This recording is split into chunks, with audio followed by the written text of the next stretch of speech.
Nous sommes le 19 mars 2025 et nous allons analyser le Bitcoin, l'Ethereum et les différentes datas du jour. Comme d'habitude, si jamais vous n'êtes pas abonné à la chaîne, n'hésitez pas à le faire maintenant, ainsi qu'à liker la vidéo, à la partager et à rejoindre mon groupe Telegram communautaire. Tous les liens sont dans la description. Alors, bon, aujourd'hui, vous le savez très bien, il y a la décision de la Fed et le discours de Jérôme Powell. Donc c'est aujourd'hui qu'on va avoir la direction du marché pour environ les 3 mois à venir. Donc en soi, la décision de la Fed, on la connaît à peu près. Normalement, il ne devrait pas y avoir de baisse des taux. Ok. Donc le consensus est établi sur le fait qu'il n'y aura pas de baisse des taux cette fois-ci. Donc le marché ne devrait pas être surpris. Et donc normalement, si le consensus est bon, si les attentes sont respectées, logiquement, ça devrait bien se passer. Néanmoins, c'est le discours de Jérôme Powell qui va être le plus important. Pourquoi? Parce que il va falloir qu'on ait un Powell qui doit être rassurant. On doit avoir un Powell qui va dire que pour lui, il est optimiste et qu'il y a possibilité dans les prochaines décisions de baisse des taux. C'est ça qui est important. S'il ne le dit pas, le marché va pas le prendre bien. Donc ça va être très important. Concernant le Bitcoin en lui-même, eh bien du coup, on a toujours nos divergences haussières qui sont là, hein, donc ça, il n'y a pas de souci. C'est là. Là, il tergiverse, c'est un petit peu normal. Après, ce que j'aime bien, c'est qu'ici, on a Order Block plus le support de notre tête épaule inversé. Ok, donc ici, on a plein de supports intéressants, hein. Ok, on a l'order block, on a le support ici, on a le support de notre figure mensuelle, et on a un BTC qui ne monte pas comme ceci, hein, d'accord? Donc s'il aurait fait ça comme ça, on aurait pu penser à un bear flag, et après, hop, boum, je dirais que ça baisse. Ici, c'est pas le cas, il a l'air de former quelque chose de plutôt sympathique.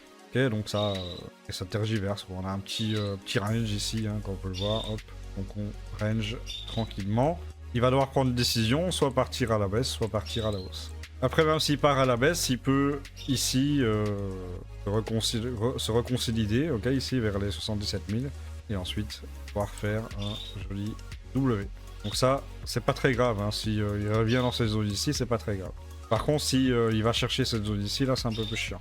Voilà, donc il n'y a pas grand chose d'autre à dire, parce que on attend la décision de la Fed, hein, donc en attendant, il n'y a pas beaucoup de choses à dire là-dessus. Donc pour l'instant, tout va bien, il faut être patient. Au niveau du gap CME, regardez ici, au niveau du gap CME, qu'est-ce qu'on a? Eh bien, on a un BTC qui n'a pas encore été comblé totalement le gap CME. Donc on pourrait avoir un BTC qui, durant le discours de Powell et la décision de la Fed, va pumper. Et c'est là qu'il va falloir faire attention, c'est que si le cours pump combler le gap CME ici pendant la décision de la Fed, donc une fois que la décision de la Fed aura été faite, mais que le discours est mauvais, attention, patatras, ça peut crash derrière. Hein, okay, donc faire très attention avec ce qui va se passer ce soir. Voilà, actuellement, à titre personnel, j'ai commencé à alléger mes positions. Donc là, je lance quelques petits trades en scalp. Et avec ce que je gagne, du coup, j'allège mes positions pour éviter de très mauvaises surprises si jamais ça ne se passe pas bien. Ok, ça, c'est à titre personnel, c'est ce que je fais actuellement pour pouvoir mieux encaisser une grosse baisse si elle devait arriver.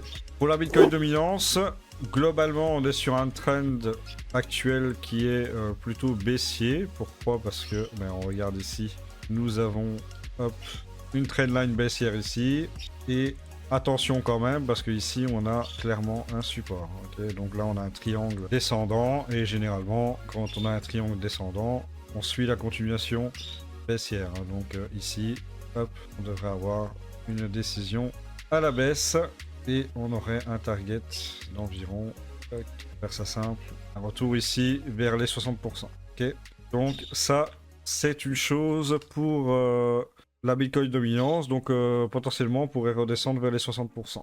À voir, on verra par la suite. Et comme ça, du coup, ça permettra aux altcoins de pouvoir continuer à pump un petit peu. Hein. On avait quand même de belles petites performances pour certains. Hein. On a vu des plus 100% pour certains tokens, des 80, des 60%. C'est quand même intéressant, c'est quand même stylé. Ce qui est embêtant, c'est que juste derrière, en fait, on a des grosses baisses, donc ça casse un peu la tête. Mais bon, voilà, c'est ça.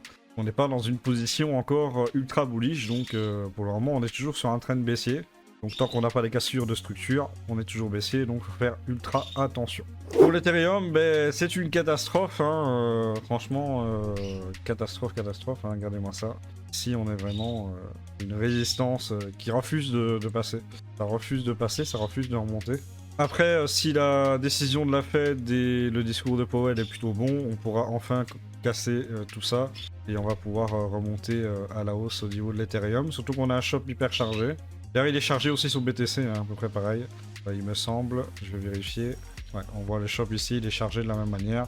Donc, espérons qu'il va décharger tout ça à la hausse. Hein.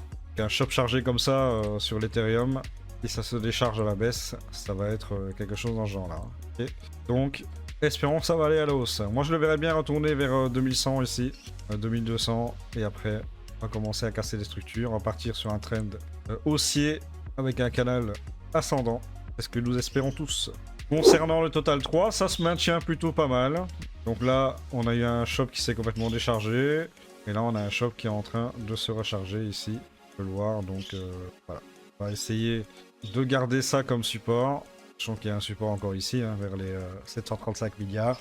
Moi, je vous le dis, si ça baisse, ok, ça va faire mal, mais c'est pas ultra catastrophique, hein, parce que du coup, on peut faire un double bottom derrière. Ok. Voir si ça break, en fait, cette zone ici.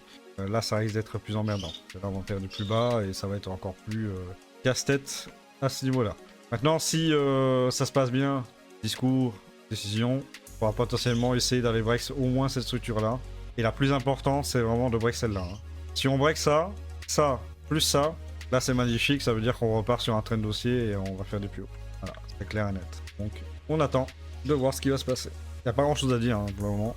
Pour le Fear and Greed Index, nous sommes à 32, on a perdu 2 points par rapport à hier. On est toujours en peur, et comme je vous l'ai dit, si la décision de la Fed et les discours sont positifs, on va repasser en neutre, puis en grid, sans souci pour le Fear and Greed Index. Concernant l'order book, j'ai vu quelque chose de plutôt sympa qui pourrait faire penser... Alors attention au piège quand même, mais ça pourrait faire penser... que le Bitcoin n'irait pas à 72 000. Pourquoi? Eh bien, tout simplement pour une chose plutôt intéressante. Alors, déjà, ici, on avait vu dans les vidéos précédentes qu'il y avait beaucoup d'ordres limites qui étaient posés ici. Hein.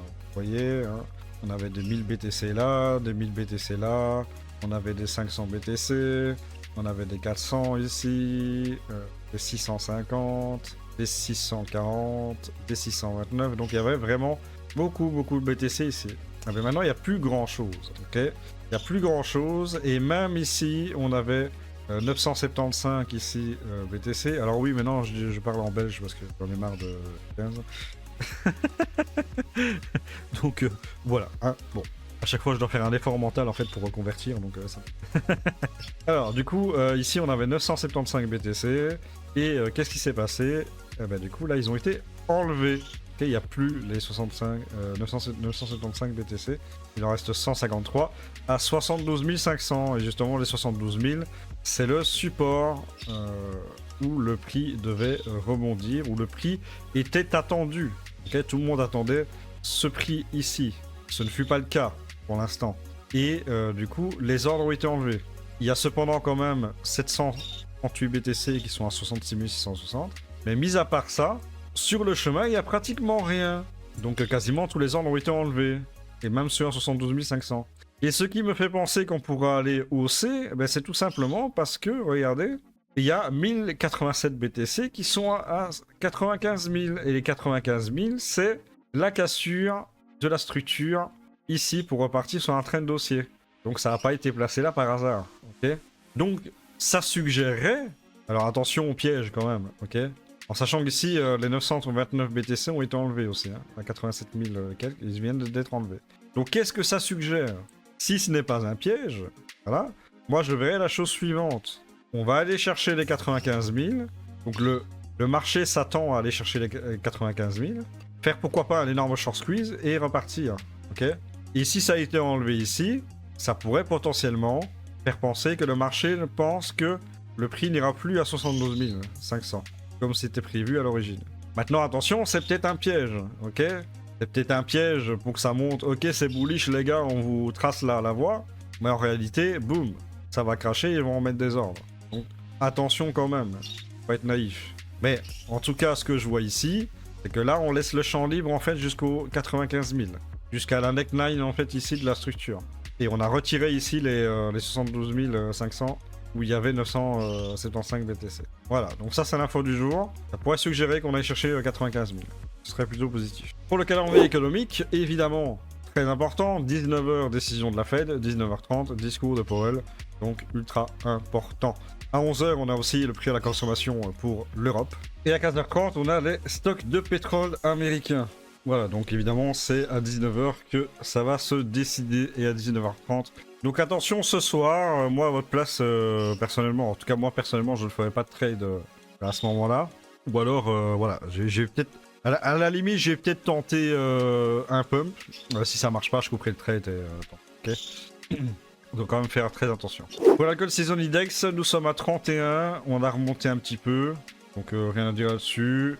Et pour le top 50 performance, du coup ça commence à remonter un petit peu. Là on a 64% en négatif. Pour l'ENA, PEP est descendu à moins 60%. Donc ça redescend tranquillement. Et on a toujours GT, TKX et OM qui surperforment le BTC dû à leur hausse il y a quelques mois. Pour la liquidation, on est à 103 millions pour les longues et 71 millions pour les shorts. Donc les longues se font encore défoncer plus que les shorts, malheureusement. Pour le true inflation, nous sommes à 1,72%, donc on est toujours en dessous des 2%, donc c'est bon. Moi j'aimerais bien que ça baisse encore, hein, on ait des chiffres excellents pour le mois d'avril et pouvoir pump par la suite. Pour l'évolution de l'intérêt de la recherche de Bitcoin, c'est une data plutôt intéressante, hein, parce que quand nous avons un index qui monte vers les 100, donc là on est à 73, et bien du coup les marchés ont bien pump dans cette zone-là. Et quand ça descend, du coup, on le voit bien, 16-22 février, ça a été catastrophique, donc on est descendu à 26, et les marchés ont beaucoup corrigé. Donc là, ça a remonté un petit peu, là ça redescend, on est à 31, donc c'est pas non plus la folie pour l'instant. Les gens s'en battent là un peu les steaks du Bitcoin pour le moment. Grosso modo, c'est ça. Voilà, c'est tout ce que j'ai pour cette vidéo. Merci de l'avoir regardé. Si jamais elle vous a plu, n'hésitez pas à liker, vous abonner, commenter. Et nous, on se retrouve pour une prochaine vidéo. N'hésitez pas non plus à rejoindre mon canal Telegram. Et nous, on se retrouve à la prochaine vidéo. Bye bye.